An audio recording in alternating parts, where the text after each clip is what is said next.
UP में अगले साल होने वाले विधानसभा चुनावों को लेकर अभी से ही राज्य का तापमान हाई होने लगा है। एक तरफ जहां सूबे की योगी सरकार लगातार विकास कार्यों और परियोजनाओं का लोकार्पण और शिलान्यास कर जनता को अपने पाले में लाने की कोशिश में है, तो वहीं बाकी विपक्षी दल बीजेपी को इस बार हराने के लिए गुणा गणित और दोस्ती का हाथ तक मिलाने लगे हैं।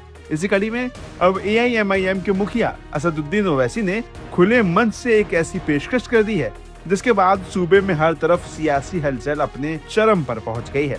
दरअसल मुरादाबाद में एक जनसभा को संबोधित करते हुए असदुद्दीन ओवैसी ने समाजवादी पार्टी के मुखिया अखिलेश यादव को आगामी विधानसभा चुनाव के लिए अपना पार्टनर बनाने की पेशकश कर दी है और उनसे गठबंधन करने का आग्रह किया है। मिली जानकारी के अनुसार ओवैसी ने स्पष्ट किया है कि उनकी पार्टी उत्तर प्रदेश में बीजेपी को दोबारा सत्ता में आने से रोकने के लिए समाजवादी पार्टी से हाथ मिलाने को तैयार है। साथ ही मुरादाबाद रैली में ओवैसी ने वोट बंटवारे और मुस्लिम वोटों के बिखराव पर खुलकर बात की। एआईएमआईएम चीफ ने अपनी इस रैली में कहा कि मजलिस यानी एआईएमआईएम नहीं चाहती कि उत्तर प्रदेश में भाजपा फिर से सरकार बनाए। मैं हाथ मिलाने को तैयार हूँ, मैं गठबंधन करने को तैयार हूँ। आज वक्त है, बात कर लो, बाद में चुनाव खत्म होने के बाद रोना मत।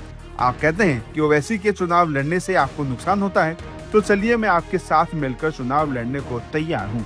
ओवैसी ने मुस्लिम नेतृत्व और हिस्सेदारी पर जोर देते हुए कहा कि हमारी लड़ाई किसी धर्म के खिलाफ नहीं बल्कि हक और इंसाफ की है।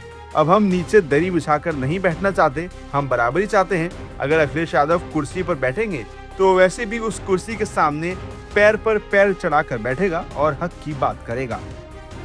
वहीं ओवैसी के इस इन्विटेशन के बाद अखिलेश यादव का रिएक्शन भी सामने आया है। समाजवादी पार्टी के प्रमुख अखिलेश यादव से ओवैसी के प्रस्ताव पर सवाल किया गया तो उन्होंने कहा कि अभी विधानसभा चुनाव में समय है।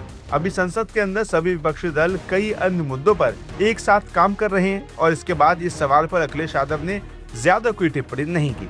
हालांकि ओवैसी के इस बयान के बाद अब राजनीतिक बयानबाजी जरूर शुरू हो गई है। ऐसे में जानिए इस मामले पर किस नेता ने क्या कुछ कहा है। अभी तो श्री अखिलेश यादव मुंगेरी लाल के हसीन सपने देख रहे थे, अगर ओवैसी भी देख रहे हैं तो देखने के लिए कोई नहीं रोक सकता है। लेकिन जब 27 का रिजल्ट आएगा तो चाहे ये विरोधी एक साथ लड़े मिलकर के और चाहे अलग अलग लड़े, भाजपा का कमल बहुत बड़े अंतर से खिलने जा रहा है। 2017 से बड़ी विजय मिलने जा रही है। ओवैसी साहब गलतफहमी के शिकार हैं। उत्तर प्रदेश के चुनाव में वोट का बंटवारा दो जगह होना है। एक बीजेपी को वोट देने वाले लोग हैं, दूसरा बीजेपी को हराने वाले लोग हैं। और पूरे उत्तर प्रदेश में ये मैसेज है कि बीजेपी को सिर्फ समाजवादी पार्टी हरा सकती है। तो कुल मिलाकर के ओवैसी साहब क्या सोचते मैं नहीं जानता, लेकिन उनकी तरफ से कोई प्रस्ताव आया है, पार्टी में उस पर विचार होगा। कुल मिलाकर के किसी को गलतफहमी नहीं होनी चाहिए। सोशल पोलराइजेशन होगा, सामाजिक ध्रुवीकरण होगा, और सामाजिक ध्रुवीकरण दो ही शक्तियों के बीच में होना है। 2027 में समाजवादी पार्टी अपने बलबूते सरकार बनाएगी। ये सब एक दल तो दिखते हैं, दिल नहीं दिखते हैं। और ओवैसी जी का यूपी में क्या, यूपी जिसकी है, यूपी की समस्या यूपी के लोग दूर करेंगे मिलकर, चाहे पक्ष हो चाहे विपक्ष हो, मिलकर करेंगे। हमको लगता है कि हर प्रदेश की अपनी अपनी समस्या और हर प्रदेश में अपनी लीडरशिप है।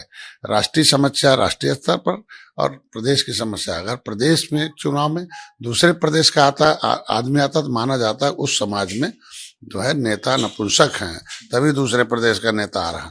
नहीं तो अपने प्रदेश के नेता पर विश्वास करें और लड़ाई लड़े मिलकर, और दूसरे प्रदेश के नेताओं को एंट्री कम दें। हमको लगता है कि यह सभी वर्गों की तरफ अपील है, क्योंकि समस्या हमारी और दूर करेंगे बिहारी, ऐसा थोड़ी हो सकता है।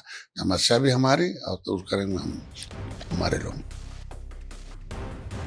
साथियों, बता दें कि बीते कुछ दिनों में ये दूसरी बार है जब ओवैसी ने समाजवादी पार्टी के साथ मिलकर चुनाव लड़ने की बात कही है।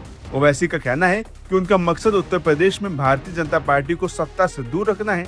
उन्होंने ये भी कहा कि अगर विपक्ष समय रहते बातचीत करे तो आगे की रणनीति तय की जा सकती है।